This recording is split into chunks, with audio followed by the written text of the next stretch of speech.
a otras enfermedades cuando se cronifican. Por ejemplo, un asma, cuando está iniciando es difícil diferenciar si es una bronquitis aguda o un EPOC o una enfermedad eosinofílica, porque la mayoría comienza con estas características de bronquitis. Bronquitis, itis, término o sufijo que se usa para denominar inflamación, ¿no? Entonces, como dice su nombre, bronquitis es la inflamación de los bronquios. Y aguda es por el tiempo. Estamos hablando de tiempos cortos. A eso siempre vamos a definirlo como agudo, ¿no? Entonces, este proceso inflamatorio que afecta, está mi puntero aquí, que afecta las características del bronquio, no solamente la mucosa, sino también sus glándulas y las características también del músculo que acompaña, ¿no? Generalmente, si tu sistema inmunológico no es bueno, vas a tener infección. Pero si tu sistema inmunológico es bueno, lo más probable es que tu bronquitis sea debido a una irritación. La irritación habitualmente en las ciudades tenemos muchos contaminantes y en el campo, en época de ahora, de invierno, donde no llueve, comienzan con los chaqueos, ¿no? Entonces, el humo, la liberación de todas esas sustancias. Y también existen sustancias como en el trabajo, donde podemos tener, o inclusive algunos medicamentos, ¿no? A veces somos tan sensibles que un aroma muy fuerte provocarte un broncoespasmo. Entonces, pero hay que diferenciar con el cuadro de un asma que puede estar iniciándose, ¿no? Entonces, cuando estamos hablando de un cuadro de bronquitis, debemos descartar que sea infeccioso. Recuerden que la causa más frecuente son las infecciones. Entonces, para ver si estamos frente a un cuadro infeccioso, nos orienta mucho la época, ¿no? En invierno son más frecuentes los cuadros respiratorios, especialmente virales. Entonces, ahí tenemos que ver los tiempos de incubación. Siempre hablamos, cuando hay infección, 4 fases. Una fase prodrómica o incubación, una fase de estado y una fase de resolución y convalescencia. Entonces, cuando son procesos virales, generalmente son cuadros agudos. Ayer estaba bien y ahora me siento medio incómodo, malestar. Y al segundo o tercer día comienza con las características de fiebre, escalofrío, astenia, dinamia, y de ahí comienza con las características respiratorias, ¿no? Entonces, eso te orienta a estar frente a un cuadro de esas características, ¿no? En cambio, cuando son bacterianos, generalmente el tiempo de incubación es un poco más prolongado, más de 3 días, hasta 5, una semana, dependiendo de la bacteria que te estés agarrando, tu estado inmunológico. Y el otro elemento que orienta es las características de la expectoración. Generalmente los procesos virales no te dan una expectoración de color amarillento, verdoso, café, son generalmente blanquecinos. Pero en los casos donde hay demasiada irritación por la inflamación, a veces puedes tener una expectoración hemoptoica o inclusive hemoptísica, ¿no? Entonces, esas características clínicas te van a ayudar, ¿no? Entonces, los gérmenes que debes pensar, primero los más comunes, ¿no? En los virales tenés las influencias, tenés la gripe, tenés las cuestiones bacterianas. El más común es de la vía aérea gram positivo, entonces pensaríamos en un neumococo. Pero en pacientes que tienen inmunopatía, ya sea por patología crónica, por ejemplo, un broncópata, puede hacer reactivaciones de bronquitis aguda dentro de su proceso crónico, ¿no? Entonces, habitualmente, cuando estamos frente a un paciente intrahospitalario, podemos pensar en bacterias atípicas, un poco más virulentas, más agresivas. Pero también en pacientes inmunodeprimidos podemos pensar, cuando hablemos de neumonías atípicas, vamos a ver micoplasma, vamos a ver y vamos a ver legionela, que son bacterias no habituales en este tipo de patologías respiratorias, ¿no? Habana, Balto, basta. Para entender un poco las manifestaciones, debemos entender la fisiopatología. Si un paciente tiene tos por una irritación bronquial, ¿cuál sería la causa que le está provocando? Tomemos como ejemplo cuando ingresa un agente viral, cualquiera de los virus, ingresa al epitelio, lo infecta, comienza su replicación y como respuesta de la inflamación hay una descamación celular, se provoca un aumento del tejido mucoso, un edema, y hay liberación de mediadores proinflamatorios, como ser la interleucina 8, el factor de necrosis tumoral, y esta respuesta hace de que el organismo responda con glándulas mucosas en mayor producción como respuesta, y este moco primero es viscoso, ¿no? Este proceso inflamatorio también afecta el movimiento de los cilios, entonces hay una disfunción que puede llevar inclusive a una parálisis, dándonos el signo que se conoce como un tapiz rublán, porque es como un tapizado, ¿no? Lo cual, esto, al no tener los movimientos propios, obviamente que va a haber una retención de ese moco y ese moco va a favorecer que haya una mayor colonización y además que puede llegar a obstruir esa vía aérea, dificultando el ingreso del oxígeno y la salida del dióxido de carbono, ¿no? Entonces, cuando hay este proceso inflamatorio con la liberación de estas sustancias, es frecuente tener constricción de la musculatura, es decir, broncoespasmo. Esto es más activo cuando hablamos de asma, ¿no? Entonces, aquí esta broncoconstricción habitualmente está dado por la endotelina 1 y los reflejos vagales, ¿no? Esta broncoconstricción, obviamente, como le decía, no va a favorecer el intercambio aéreo porque hay una reducción de su luz. Entonces vamos a ver que cuando buscamos la relación de el índice de ventilación-perfusión, pues vas a tener menor ventilación y un mayor perfusión, especialmente en las zonas que están obstruidas, ¿no? A medida que el proceso avanza, la secreción mucosa que se va acumulando activa más ese proceso de la tos para tratar de eliminar, compensar, inclusive puede estar hasta 3 semanas como respuesta residual a ese proceso inflamatorio. Entonces, vemos en el interior, por ejemplo, tomamos el sinergismo entre un micoplasma y un virus. Fíjense que se favorece, nuestro organismo está ocupado defendiéndose de la bacteria y el virus está aprovechando esas características. Entonces, esta respuesta medidora para tratar de destruir ese proceso, ese agente infeccioso, el organismo termina provocando zonas de células con necrosis, dando un desprendimiento hacia la vía aérea, ¿no? Este micoplasma, este virus, pueden haber ese sinergismo que complica aún más el proceso inflamatorio, ya que se adhieren al tejido provocando un mayor proceso inflamatorio, ¿no? Por ejemplo, ¿qué pasa en el micoplasma y qué pasa con el virus? Por ejemplo, si miramos la influenza, vamos a ver que hay un sinergismo negativo para nosotros porque el virus favorece que haya una mayor adherencia del Streptococcus aureus, ¿no? Una bacteria que conocemos, gran positiva, pero más complicada, o el Haemophilus influenza, o el mismo neumococo, Streptococcus pneumoniae, ¿no? Así que esto hace de que el sistema de defensa de nuestros glóbulos blancos, nuestros macrófagos, polimorfos, están atendiendo este cuadro viral y ahí aprovechan nuestras bacterias que están circulando, ¿no? Y esto complica más en los pacientes que ya tienen su sistema de defensa alterado, por ejemplo, la bronquitis crónica, por ejemplo, recuerden que son enfermos crónicos, pero pueden tener etapas de remisión y de ahí vuelven a activarse como un cuadro de bronquitis aguda, ¿no? Entonces, imaginamos la luz, tenemos el epitelio, miren cómo hay el acúmulo de las glándulas, nuestro sistema ciliar está alterado, por eso que tenemos aquí acúmulos en esta zona no, y llegando en algún momento a paralizarse.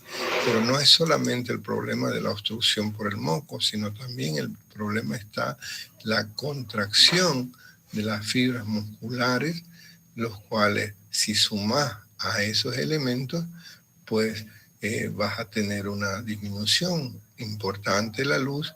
Mientras mayor es la respuesta, mayor contracción, y lo vamos a ver notado por el paciente que se queja de disnea, ¿no? Entonces, a medida que va pasando el proceso, aumenta tu capa mucosa, aumenta tu capa glandular, aumenta el edema del intertejido, más el problema de la contracción. Entonces ya puedes imaginarte que esa luz se puede cerrar con la consiguiente respuesta del reflejo ante la hipoxemia, que es la taquipnea, que es la activación de los músculos respiratorios, ¿no?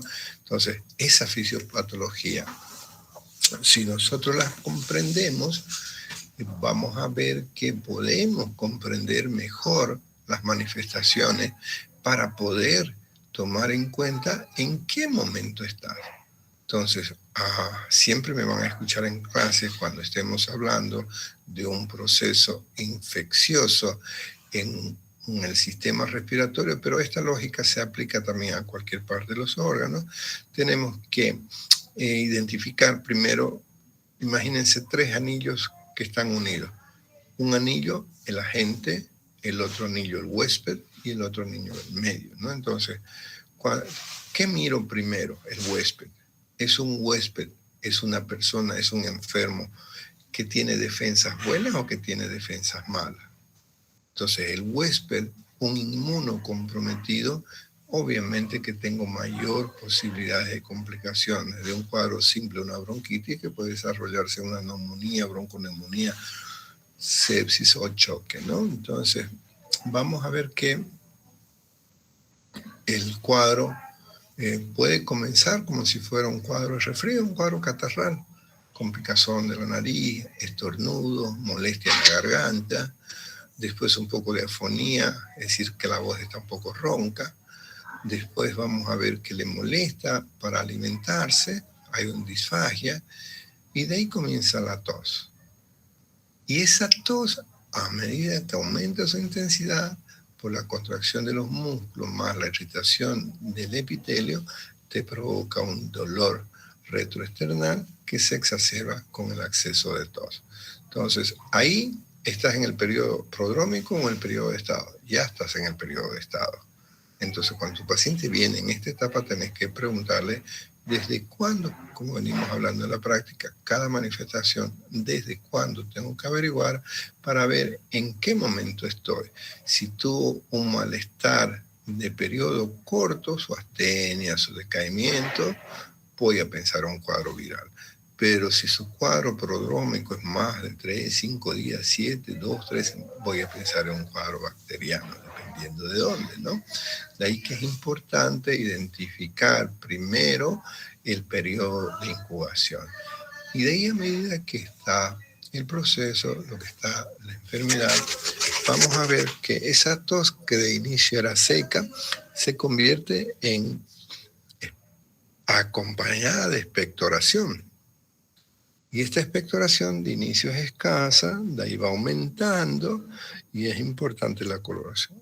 Muchos de tus pacientes te van a decir, doctor, ya estoy mejor porque está madurando mi tos.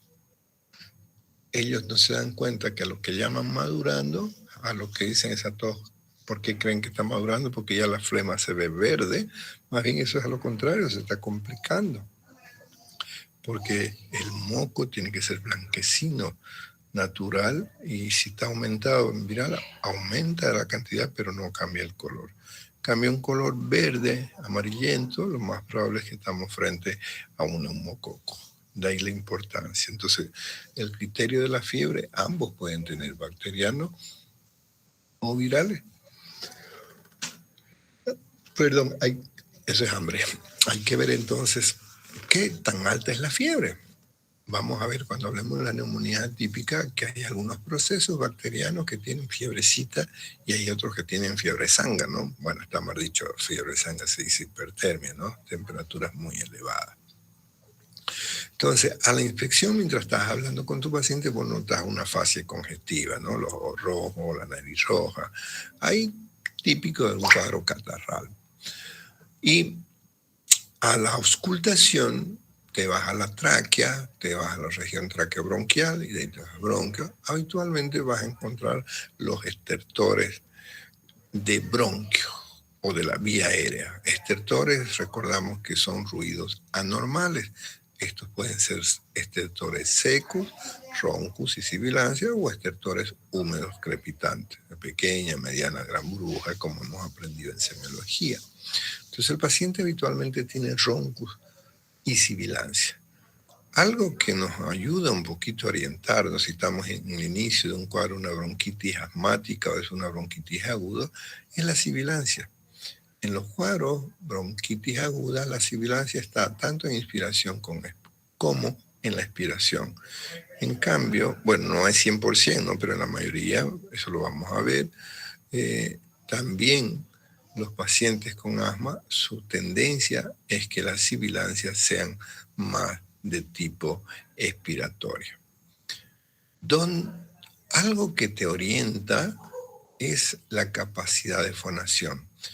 Si tienes un paciente que te dice, doctor, buenas tardes, vengo para que me ayude, su voz es fuerte, esa vía aérea no está con mucha contracción. Pero si viene un paciente que apenas le habla, no es que esté con la voz ronca, sino que no hay fuerza para todo. Hola, doctor, buenas tardes.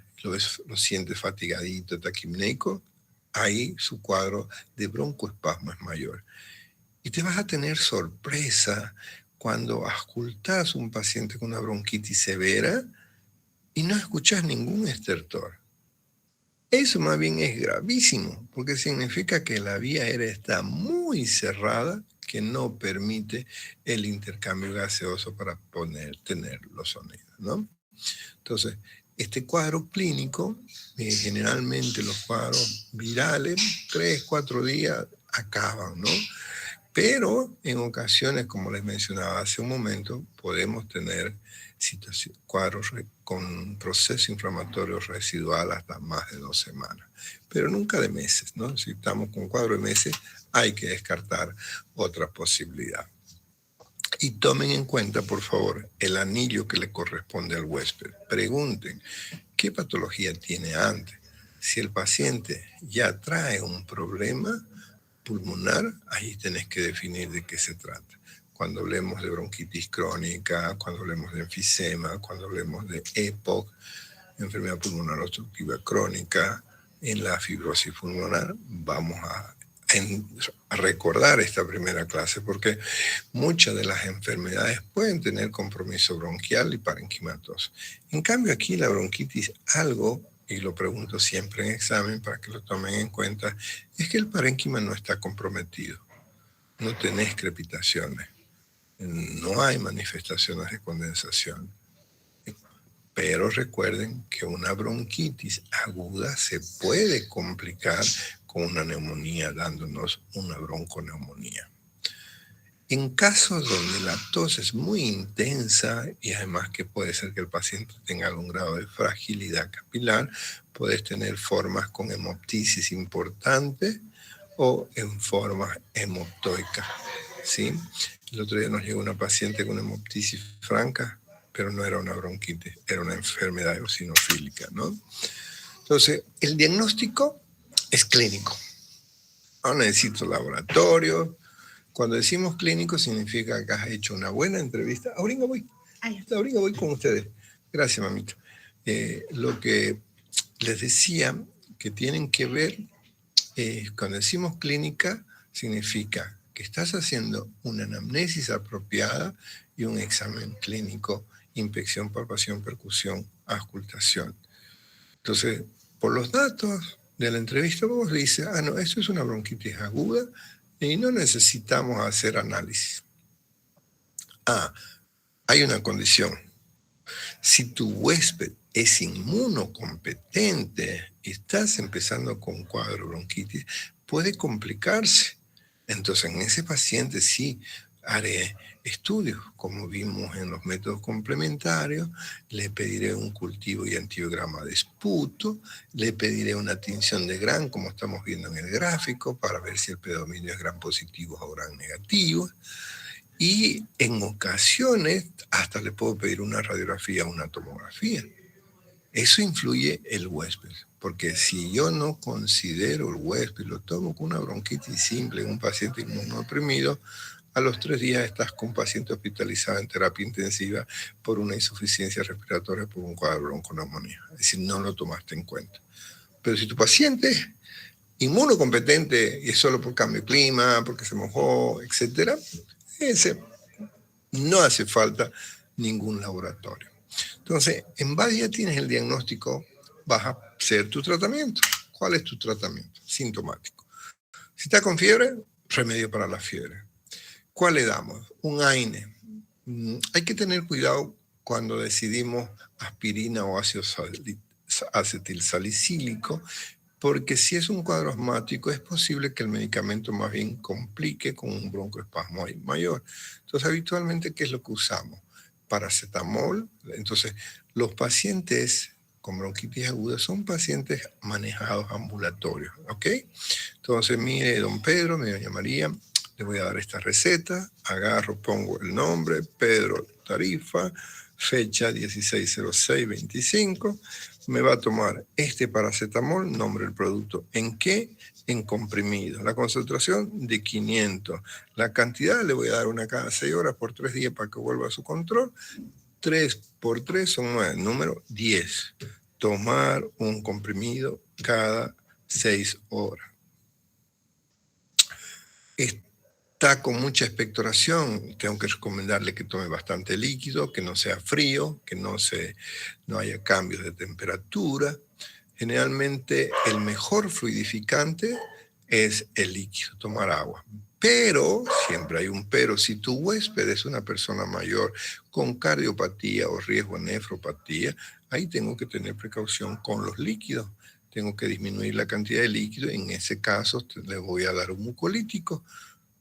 Es la única ocasión en que le recetamos, porque el mejor mucolítico es el líquido. Entonces, no le puedo dar mucho líquido, ok. En mi receta, abajito del paracetamol o del metamisol o el Deuxadol, el que hayas decidido, lo que aprendiste en farmacología, vamos a darle algo para líquidos, fluidificar. Ambroxol, ¿en qué? En jarabe, ¿de cuánto? De 30 ml, tomar una cuchara cada 8 horas. Bien. ¿Qué más tenía? Dolor, fiebre. ¿Le doy algo para la tos? Solo si la tos es muy intensa, le damos. Entonces podemos darle dextrometorfano. ¿En qué? En jarabe. ¿Cómo le voy a dar? Una cuchara 3 veces al día. O puedo darle codeína fosfato. Si está muy fuerte esa tos, el mejor antitusígeno es la codeína. Una cuchara 3 veces al día o 4 veces al día. ¿Sí? Entonces, ese es un tratamiento sintomático. Fíjense que no estoy recomendando antibióticos todavía. ¿Sí? Si el paciente fuma, tenéis que convencerlo. Si querés, lo hipnotizas, pero tiene que dejar de fumar para que sea mejor respuesta al tratamiento. Y para dar antibióticos tenemos que tener criterios. ¿Cuáles son esos criterios? Son pocos pacientes los que le vas a dar antibiótico en una bronquitis aguda. Aquellos donde estás pensando que es bacteriano, por el color de la expectoración, por el tiempo de incubación que fue más prolongado, por las características de fiebres en aguja, las manifestaciones de un broncoespasmo importante que se va a notar por la frecuencia respiratoria elevada, puede inclusive tener un poco de disnea. Ahí con este paciente voy a escoger, generalmente como son gram positivos, voy a escoger un beta-lactámico. Puedo darle amoxicilina 500 miligramos cada 6 horas o ampicilina 500 miligramos cada 6 o 1 gramo cada 8 horas. Pero si mi paciente es un paciente inmunocomprometido por una enfermedad bronquial crónica, por ejemplo, ahí voy a ampliar el espectro. Sigo con el beta-lactámico, pero potenciado por el clavulánico, por ejemplo. Amoxicilina clavulánico, 875 con 125 de clavulánico, le doy cada 12 horas. Por 5 días, o 7 días, o 10 días. ¿Qué depende de los días? Tu estado inmunológico. Mientras más grave el estado inmunológico, más prolongado van a ser los tiempos de nuestro tratamiento. Y como aprendimos en farmacología, siempre existe la posibilidad de alergia a algún medicamento. Entonces, seguimos escogiendo medicamentos que le vayan bien hacia los gram positivos. Puede ser un macrólido, claritromicina, acidomicina, eritromicina, ¿sí? Y Cuando vemos, para preparar la clase en Cochrane, que es una base de datos de medicina basada en evidencia, fíjense que el beneficio lo da en pacientes mayores de 65 años que tengan comorbilidades. Si sospecho influenza por el tiempo de incubación, ok, le hago una prueba de influenza. Y si es inmunodeprimido, es mayor, ya, aunque no tenga el resultado, inicio con Tamiflu o el oseltamivir, que es un nombre genérico, le damos 75 miligramos cada 12 horas por 5 días. ¿Sí? Habitualmente la prueba sale rápido, entonces al otro día, si es negativo, se lo suspendo, no se justifica. ¿Ok? Entonces, en su librito tienen todo este material y con esta herramienta IA Notebook he hecho, por ejemplo, ¿cómo se llama? Pues no es gráfico, es un gráfico, pero tiene un flujograma. Entonces, con un repaso de este flujograma, tú te das cuenta. Bronquitis aguda, ¿en qué me baso? Inflamación de bronquio, ¿en qué tiempo? Y aquí tenés tu guía de diagnóstico y manejo. Fundamentos clínicos, tenés que pensar, el 90% de los casos son virales, el otro 10 irritativos bacterianos, recordar la fisiopatología, recordar la evolución de la enfermedad que puede ser autolimitada y que no necesitas ningún medicamento, pero que debes confirmar tu diagnóstico y tu tratamiento. Y la clave, la hidratación, ¿no? Y nunca te olvides que el criterio para uso de antibióticos no es para todas las bronquitis, ¿sí? Entonces, para fiebre y dolor, cualquier AINE. Evito aspirina por el riesgo de broncoaspiración. La tos, el que más usamos, dextrometorfano, pero existen hasta el jarabe de abuelita que es miel con cebolla, ¿no? Dicen que ayuda. Yo no, yo prefiero dextrometorfano todavía. Y si el broncoespasmo es muy importante, vamos a usar un broncodilatador. Podemos usar un SABA, por ejemplo. Cuando estemos hablando de asma, vamos a recordar mejor las clases de farmacología de los broncodilatadores. Y ahí le voy a dar un PAF cada 4 horas. De preferencia siempre un SABA. Los LAVA los dejamos para otro grupo.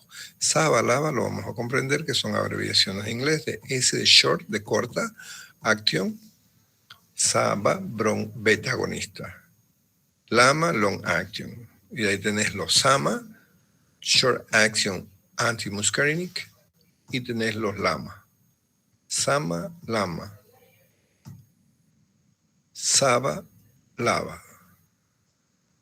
Cuando hablemos de asma lo vamos a recordar mejor.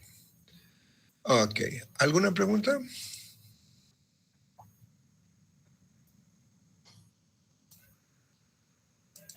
No, doctor. Ok. Sí, señorita, por favor.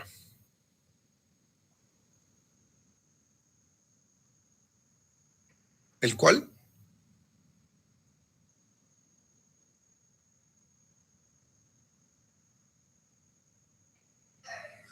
Claro, pero es un signo microscópico, ¿no? No lo vemos a simple vista. Podemos sospechar cuando el paciente tiene expectoración y no la está eliminando, decimos, ¿por qué no está sacando si está tosiendo? Por las características de la irritación del proceso de los cilios. ¿Alguna otra pregunta? Sí, doctor, tengo una consultita. ¿Hay la posibilidad de que tal vez llegue un paciente que esté con virus y a la vez esté con